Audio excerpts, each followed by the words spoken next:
What if I told you that a bomb dropped in just a few seconds continued killing a little girl 10 years later?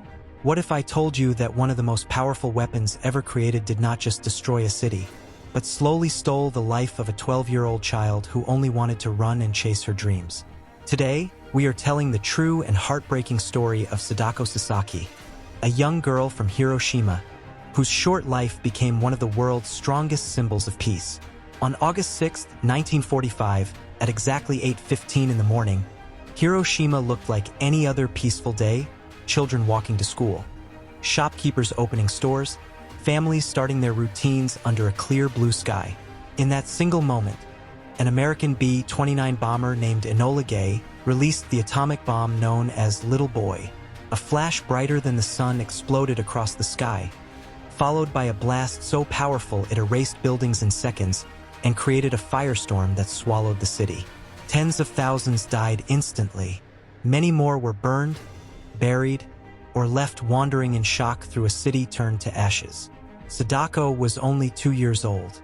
The blast threw her through the air, yet unbelievably, she survived. Her family thought she had escaped the worst, but invisible radiation had already entered her small body, silently beginning a battle that would not appear until years later. As Hiroshima slowly rebuilt from the ruins, Sadako grew into a cheerful, energetic girl. She loved running and quickly became one of the fastest athletes in her school. Her dream was simple and pure: to become a champion runner for Japan. For nearly 10 years, life seemed normal again. Then in 1955, during a school race, she suddenly felt dizzy and collapsed.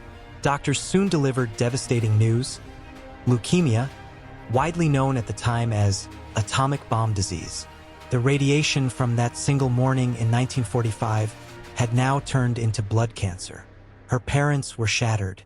The war that seemed long over had returned to claim their daughter. Lying in a hospital bed, growing weaker each day, Sadako refused to surrender to despair. She heard of a Japanese legend that promised a wish would be granted to anyone who folded 1,000 paper cranes. Determined to live, she began folding cranes from any scrap of paper she could find.